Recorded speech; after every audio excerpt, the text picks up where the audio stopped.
નમસ્કાર દર્શક મિત્રો, રિયલ સમાચારમાં આપનું હાર્દિક સ્વાગત છે। સમાચારોની શરૂઆત કરતા પહેલા એક નજર કરીએ આજના મુખ્ય સમાચારો પર।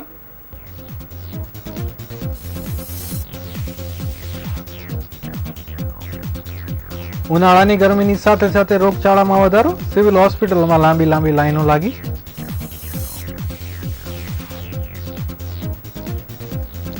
લિંબાયતમાં મસ્જિદ નજીક મિત્રએ જ મિત્રને મોતને ઘાટ ઉતાર્યો।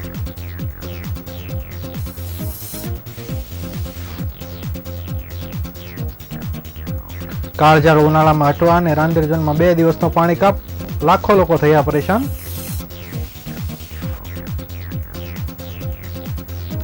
અડાજણની પરિણીત મહિલાને બીભત્સ વિડીયો કોલ કરી હેરાન કરનાર ઝડપાયો।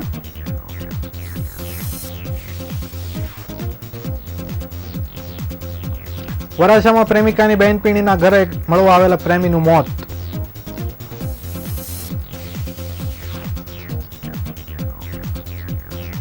સુરતમાં ક્ષત્રિય આગેવાનો દ્વારા કલેક્ટર કચેરીએ રોષપૂર્વક વિરોધ પ્રદર્શન કરાયું।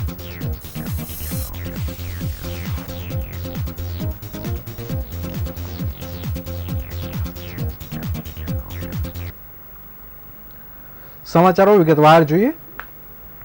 સુરત સહિત રાજ્યમાં તાપમાનનો વધારો થતાં રોગચાળો પણ વધારો થઈ રહ્યો છે। છેલ્લા 3 દિવસથી ધોકધમકી ગરમીને કારણે સુરત સિવિલ હોસ્પિટલની ઓપીડીમાં ધરખમ વધારો નોંધાયો છે। ગેસ્ટ્રોથી લઈ વાયરલ ફીવર સહિતના કેસો આવી રહ્યા છે। સુરત સિવિલ હોસ્પિટલ દર્દીઓથી ઉભરાઈ ગઈ છે। ગરમીના કારણે વાયરલ સહિતના કેસોમાં વધારો નોંધાયો છે। સુરત સિવિલ હોસ્પિટલમાં આજે એક સાથે ઓપીડીની સંખ્યામાં ધરખમ વધારો નોંધાયો છે। સુરત સિવિલ હોસ્પિટલમાં ઓપીડી પહોંચી વળવા વ્યવસ્થા ઊભી કરાશે। સુરત સિવિલ હોસ્પિટલ દ્વારા લોકોને તડકામાં ન નીકળવા અપીલ કરવામાં આવી રહી છે। સુરત સિવિલ હોસ્પિટલમાંથી મળતી માહિતી પ્રમાણે માર્ચ મહિનામાં 74,000થી વધુ ઓપીડી કેસ નોંધાયા હતા, જેમાં સૌથી વધુ મેડિસિન વિભાગમાં 15,000થી વધુ કેસ નોંધાયા છે। છેલ્લા 3 દિવસથી તાપમાનમાં વધારો થવાના કારણે રોગચાળામાં વધારો નોંધાયો છે, જેમાં સૌથી વધુ લોકોને વાયરલ ફીવરની સાથે પેટમાં દુખાવો, નાક, ગળામાં દુખાવો અને ઉલટી થવાના કેસમાં વધારો થયો છે। સુરત સિવિલ હોસ્પિટલના સુપ્રિન્ટેન્ડન્ટ ડોક્ટર ગણેશ ગોવેકરે જણાવ્યું હતું કે હવામાન વિભાગની આગાહી પ્રમાણે તાપમાનમાં વધારો થઈ શકે છે। બપોરના સમયે ઘરની બહાર ન નીકળવું જોઈએ, વધુ પ્રમાણમાં પાણી પીવું જોઈએ, ખુલ્લા પગે ન ચાલવું જોઈએ જેવા સાવધાની રાખવી જોઈએ। ગરમીની અસર જણાય અને લૂની અસર જણાય તો તાત્કાલિક ડોક્ટરનો સંપર્ક કરી સારવાર કરાવવી જોઈએ, જેથી કરીને વધુ ગંભીર ન બની જાય પરિસ્થિતિ।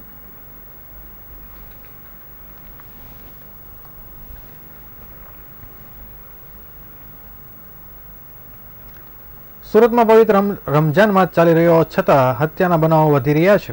રમજાન ઇબાદત માટે મોટી સંખ્યામાં લોકો મસ્જિદ પર ઉમટતા હોય છે, તેમ છતાં મિત્રએ જ તેની બહેન સાથે પ્રેમ સંબંધી શંકા રાખી મિત્રને મસ્જિદની બાજુમાં જ મોતને ઘાટ ઉતાર્યો હતો, જેથી પોલીસના ઉચ્ચ અધિકારીઓ ઘટનાની ગંભીરતાને પારખી તપાસમાં જોતરાયા હતા। લિંબાયત વિસ્તારમાં આવેલી નૂરાની મસ્જિદ પાસે હત્યાનો બનાવ બન્યો હતો। બહેન સાથે પ્રેમ સંબંધ હોવાની આશંકાએ મિત્રે જ મિત્રની હત્યા કરી હતી। ઘાતક હથિયાર વડે જીવલેણ હુમલો કરી મોતને ઘાટ ઉતારી દેવાયો હતો। શહેબાજ ખાન નામના યુવકની હત્યા કરવામાં આવી હતી। અન્ય એક વ્યક્તિ પણ જીવલેણ હુમલો કરી ઈજા પહોંચાડવામાં આવી હતી। પોલીસે કહ્યું હતું કે ઈજાગ્રસ્તને સારવાર અર્થે સિવિલ હોસ્પિટલમાં ખસેડાયો હતો, જ્યાં મૃતક શહેબાજ ખાનની લાશ પીએમ અર્થે સુરત સિવિલ હોસ્પિટલમાં ખસેડાયા બાદ લિંબાયત પોલીસે વધુ તપાસ હાથ ધરી છે।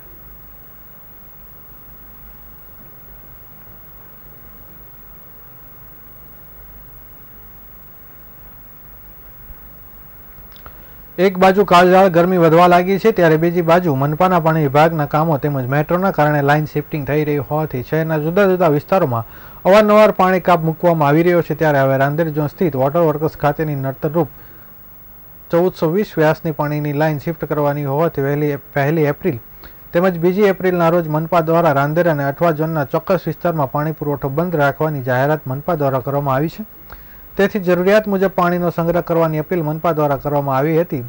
રાંદેર વોટર વર્કર્સ ખાતે નડતરરૂપ 1420 મિલીમીટર વ્યાસની પાણીની લાઇન શિફ્ટ કરવાની કામગીરી તેમજ 600 મિલીમીટર વ્યાસની લાઇન પણ તારીખ પ્રમાણે બદલાવવાની કામગીરી કરવાની હોવાથી 1 એપ્રિલ સોમવાર આજે અને સવારે 9થી રાંદેર વોટર વર્કર્સ બંને વોટર ટ્રીટમેન્ટ પ્લાન્ટ સંપૂર્ણ બંધ રાખવામાં આવી હતી।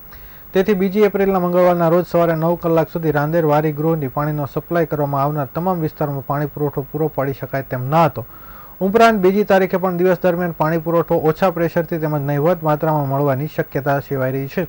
જ્યારે મનપાના આજે રાંદેર અને અઠવા ઝોનના ચોક્કસ વિસ્તારમાં પાણી પુરવઠો બંધ રાખવામાં આવ્યો હતો। આ વિસ્તારના લોકોને ભારે પરેશાનીનો સામનો ઉઠાવવો પડ્યો હતો.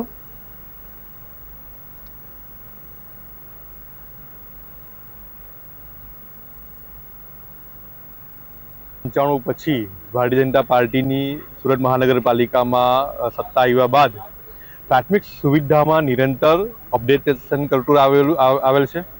એ અંતર્ગત ઉગતમાં વોટર વર્ક્સ છે જે 50 MLD નો છે, જેને મેમ્બ્રેન ટેકનોલોજી બેઝડ કરીને 110 MLD અપગ્રેડ કરવા માટે, જેથી કરીને ભવિષ્યમાં 160 MLD નો પ્લાન્ટ વર્કિંગ કેપેસિટીમાં આવે એ અનુસંધાને લાઇન ચેન્જ કરવા, શિફ્ટ કરવા માટે આજના દિવસે શટડાઉન રાખવામાં આવ્યું છે. તેની સાથે સાથે વોટર બેઝ બેકવોશ વોટરની પ્રક્રિયા છે, જે પાણીથી ધોવાણ થાય આખું વોટર વર્ક્સ, તેમાં પણ લાઇન ઘણા વખતથી બિસ્માર હાલતમાં હતી, તેના બદલવા માટેની એક કામગીરી કરવાની હતી, જેના કારણે તારીખ 1લી તારીખ અને 2જી તારીખે શટડાઉન રાખવામાં આવ્યું છે. જેના કારણે 2 દિવસ અમુક વિસ્તારોમાં, રાંદેર ઝોનના અને મજુરા વિસ્તારના કેટલાક વિસ્તારોમાં આ પાણીની સમસ્યા રહેશે, પાણી આપી ન શકાશે. અને 3જી તારીખથી રાબેતા મુજબ પાણી દરેક શહેરીજનોને પૂરું પાડવામાં આવશે. સુરતમાં મહિલાઓની સતામણીના કિસ્સાઓમાં વધારો થઈ રહ્યો છે, ત્યારે અડાજણની પરિણીત મહિલાને બીભત્સ વિડીયો કોલ કરી હેરાન કરનારને ઝડપી લેવામાં પોલીસને સફળતા મળી છે. મહિલા પાસે મેડિકલ સ્ટોર પરથી સામાન ખરીદી રૂપિયા આપવાના બહાને નંબર મેળવી લીધો હતો. આ નંબરના આધારે મહિલાની સતામણી કરવામાં આવતી હોવાથી તેણીએ ફરિયાદ નોંધાવી હતી, જેથી પોલીસે આરોપીને ઝડપી પાડ્યો હતો. આરોપી અભિષેક રૂપિયા નહીં આપી સતત વિડીયો કોલ કરી હેરાન કરી રહ્યો હતો, જેથી મહિલાએ ઘરે વાત કરી હતી. ત્યારબાદ પોલીસમાં જાણ કરી હતી, જેથી પોલીસે આરોપીને ઝડપી પાડી વધુ તપાસ હાથ ધરવામાં આવી છે. મહિલાએ શરૂઆતમાં ફોન ન ઉપાડતી હોવાથી આરોપી અભિષેક ત્યારબાદ પણ સતત નંબર બદલી હેરાન કરતો હતો. આથી મહિલાએ ના છૂટકે મહિલાને અડાજણ પોલીસ મથકે ફરિયાદ આપતા પોલીસે તેની ધરપકડ કરી છે. હાલ આરોપીના જામીન માંગવા સહિતની કામગીરી હાથ ધરવામાં આવી છે.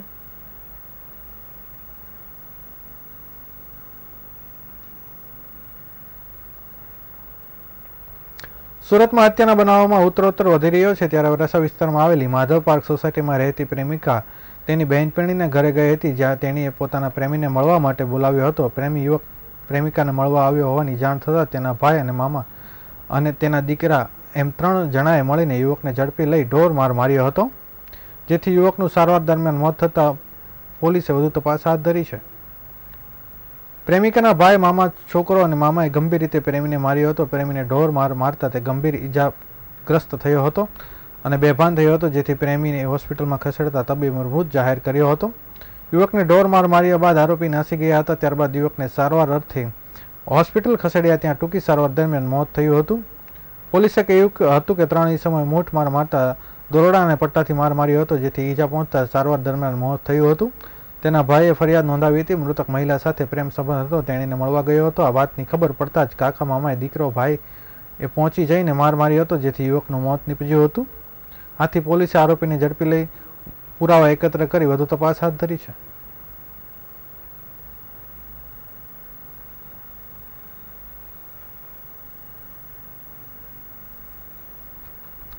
લોકસભાની ચૂંટણી પ્રચારમાં રાજકોટના ઉમેદવાર ભાજપના પુરુષોત્તમ રૂપાલા દ્વારા કરાયેલ નિવેદનના સમગ્ર સૌરાષ્ટ્ર સહિત ગુજરાતભરમાં પડઘા પડી રહ્યા છે, ત્યારે સુરતમાં ક્ષત્રિય આગેવાનો દ્વારા કલેક્ટર કચેરીએ રોષપૂર્વક વિરોધ પ્રદર્શન કરવામાં આવ્યું હતું, જેમાં ક્ષત્રિય સમાજના આગેવાનો અને કાર્યકર્તાઓએ મોદી તુજસે વેર નહીં, રૂપાલા તેરી ખેર નહીંના નારા સાથે દેખાવો યોજ્યા હતા. સાથે જ રૂપાલા સામે આકરા પગલાં લેવાની માંગ કરવામાં આવી હતી. પુરુષોત્તમ રૂપાલાએ ક્ષત્રિય સમાજને લઈ કરેલા નિવેદનને લઈ ઠેર ઠેર જગ્યા પર વિરોધ થઈ રહ્યો છે, ત્યારે ક્ષત્રિય સમાજની 2 વાર માફી માંગ્યા બાદ પણ વિરોધ યથાવત રહ્યો હતો. સુરત શહેર અને જિલ્લામાં સમસ્ત ક્ષત્રિય સમાજે રાષ્ટ્રીય કરણી સેના અને મહાકાલ સેના દ્વારા વિરોધ કરવામાં આવી રહ્યો છે અને તેના અનુસંધાને આજે કલેક્ટરને આવેદનપત્ર પણ આપવામાં આવ્યું હતું.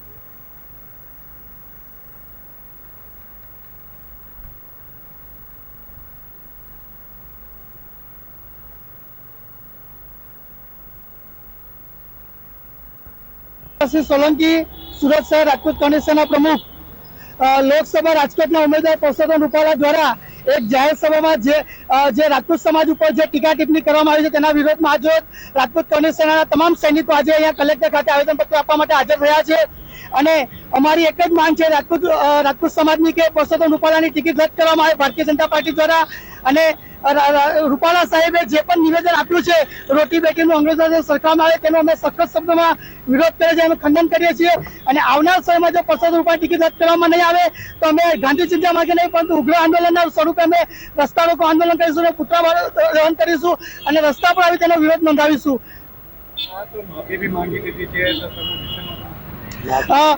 પરસોત્તમ રૂપાલાએ જે માફી માંગી છે તે ભાજપનું સંમેલન હતું, તેમાં અમારા રાજપૂત સમાજ દ્વારા 70 જેટલી સંસ્થાઓ દ્વારા જે સંકલન સમિતિની રચના કરવામાં આવી છે તેમાં એક પણ હોદ્દેદારોને તેમાં બોલાવવામાં નતા આવ્યા. એ માત્ર ખાલી ભાજપની વાયવાઈ હતી. એના લીધે અમારા સંકલન સમિતિના આદેશ અનુસાર અમે એ માફીને સ્વીકાર કરતા નથી અને આવનાર સમયમાં અમે એ માફીને લાયક ગણતા નથી. સુરતમાં લોકસભાની ચૂંટણી ધીમે ધીમે માહોલ બનાવવા માટે પ્રયાસ થઈ રહ્યો છે, ત્યારે સુરત ભાજપ દ્વારા ચૂંટણીમાં જીત મેળવવા માટે એડી ચોટીનું જોર લગાવવામાં આવી રહ્યું છે. ત્યારે ભાજપે ડોક્ટર સ્નેહ મિલન યોજાયું હતું. આ સ્નેહ મિલનમાં ગુજરાત પ્રદેશ અધ્યક્ષ સી આર પાટીલ તથા ગૃહ રાજ્યમંત્રી હર્ષ સંઘવી પણ ઉપસ્થિત રહ્યા હતા, જેમાં પાટીલે કહ્યું કે ઉમેદવારો નહીં પરંતુ નરેન્દ્ર મોદીને જોઈને તમામને ભાજપને મત આપવા ભલામણ કરવી જોઈએ. ડોક્ટરની ઉપસ્થિતિ વચ્ચે સી આર પાટીલે કહ્યું હતું કે ડોક્ટર્સ ફોનમાં 3000થી વધુ કોન્ટેક્ટ હોય છે, જેમાંથી એક ડોક્ટર તમામ કોન્ટેક્ટ મત અપીલ કરવામાં આવી છે. કોઈને ઉમેદવાર સાથે ન બને કે યોગ્ય જવાબ ન મળે તો મને કહેજો, હું તમારી વાત કરવા વતી નરેન્દ્ર મોદી સુધી પહોંચાડવા પ્રયત્ન કરીશ. એક પણ વ્યર્થ ન જાય અને તમામ મત ભાજપને મળે તે તો મોદી સરકાર વધુ મજબૂત રીતે ઘણા કામ બાકી છે તે કામ પૂર્ણ કરી શકે.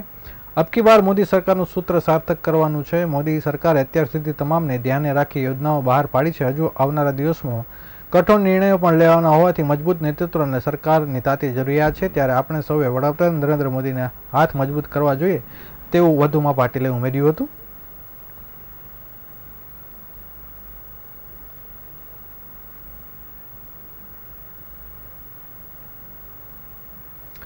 સુરતમાં લગ્નના કાર્યક્રમમાં સામાજિક અગ્રણી ઘનશ્યામ બિરલા દ્વારા જન્મદિવસની ઉજવણી કરવામાં આવી હતી. સાથે 102 વાર રક્તદાન કર્યું હતું, તેમજ નવદંપતીઓ સાથે વૃક્ષારોપણનો કાર્યક્રમ પણ યોજ્યો હતો. રક્ષક હિન્દી ચેરિટેબલ ટ્રસ્ટ વેલંજા શેખપુર આયોજિત સર્વજ્ઞાતિ સમૂહ લગ્નમાં 11 નવદંપતીઓ જોડાયા હતા, જેમાં સુરત શહેરના સામાજિક અગ્રણી અને સ્વર્ણિમ ગુજરાત યુથ ફાઉન્ડેશનના સુરતના પ્રમુખ ઘનશ્યામ બિરલાએ પોતાના 58મા જન્મદિવસની ઉજવણી 102 વાર રક્તદાન કરીને મનાવ્યો હતો. ઘનશ્યામ બિરલાએ જણાવ્યું હતું કે સમૂહ લગ્નમાં જોડાયેલ 11 નવદંપતીઓ પાસે પર્યાવરણની જાગૃતિ માટે વૃક્ષારોપણ કરાવીને વૃક્ષની જાળવણીના શપથ લેવડાવ્યા હતા. તેમજ આ તમામ નવદંપતીઓ પાસે ઓર્ગન ડોનેશનના ફોર્મ ભરાવ્યા હતા. તેમજ એક રક્તદાન કેમ્પનું આયોજન કરવામાં આવ્યું હતું, જેમાં હાજર મહેમાનોએ તેમજ સ્થાનિકો દ્વારા રક્તદાન કરવામાં આવ્યું હતું.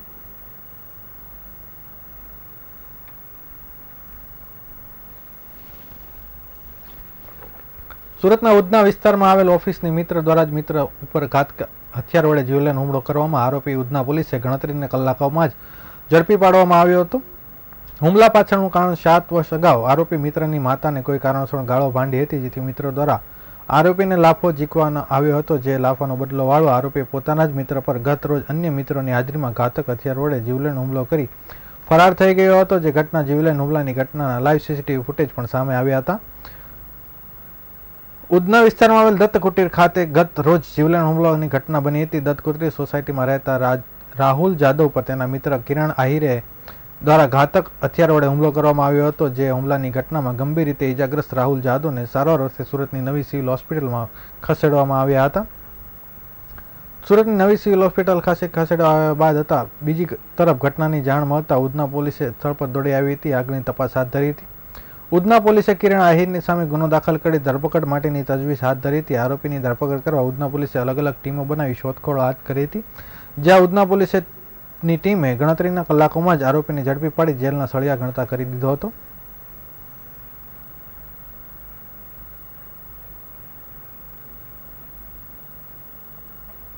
હોસ્પિટલમાં અને રક્તદાન કેન્દ્રમાં લોહીની અછત ન સર્જાય તે માટે સુરતના યુવાનો દ્વારા રક્તદાન કરવામાં આવી રહ્યું છે. સુરતના એકમત ગ્રુપ દ્વારા છેલ્લા 12 વર્ષથી જરૂરિયાતમંદ લોકોને લોહીની સમયસર મળી રહે તે માટે રક્તદાન શિબિર યોજવામાં આવી હતી અને સાથે સ્પોટ બ્લડ ડોનેશન પણ તેના કરવામાં આવ્યું હતું. સુરતના યુવાનો દ્વારા ચલાવવામાં આવનાર એકમત ગ્રુપ દ્વારા આજે એક બ્લડ ડોનેશન કેમ્પનું આયોજન કરવામાં આવ્યું હતું.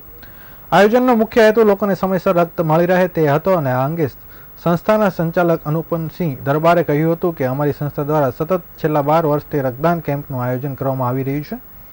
વર્ષના અમે 3 થી 4 વખત રક્તદાન કેમ્પનું આયોજન કરતા આવ્યા છીએ. ખાસ કરીને લોકોને સ્થળ પર જ લોહી મળી રહે તે માટે અમારા પ્રયત્નો હોય છે. આ સાથે સમગ્ર ગુજરાતમાં પણ અમારી ટીમ કાર્યરત છે. ગુજરાતમાં પણ કોઈ પણ જગ્યાએ કોઈ પણ પેશન્ટની લોહીની જરૂર હોય ત્યારે અમારા સ્વયંસેવકો તુરંત જ તેઓને લોહી પૂરું પાડે છે. આ સાથે જ યુવાનોના રક્તદાનને લઈને જાગૃતિ આવે તે માટે પણ અમારા સંસ્થા દ્વારા કાર્ય કરવામાં આવી રહ્યું છે.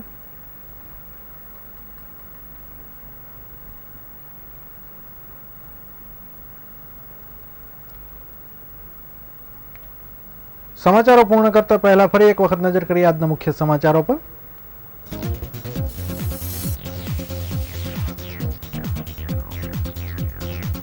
ઉનાળાની ગરમીની સાથે રોગચાળામાં વધારો, સિવિલ હોસ્પિટલમાં લાંબી લાઈનો લાગી.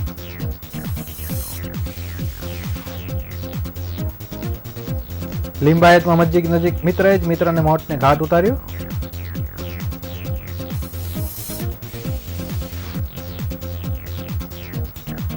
કાળઝાળ ઉનાળામાં અઠવાડ અને રાંદેર ઝોનમાં 2 દિવસનો પાણી કાપ, લોકો થયા પરેશાન.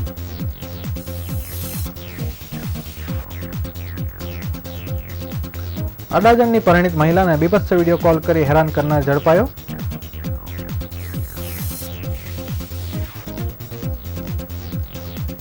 વરાછામાં પ્રેમિકાની બહેનપણીને ઘરે મળવા આવેલા પ્રેમીનું મોત.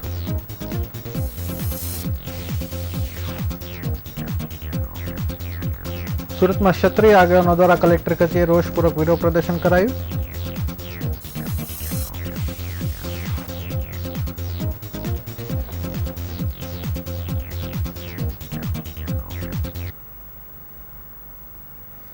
આ હતા અત્યાર સુધીના રિયલ સમાચાર. નવા સમાચારો સાથે ફરીથી મળીશું. ત્યાં સુધી રજા આપશો. નમસ્કાર.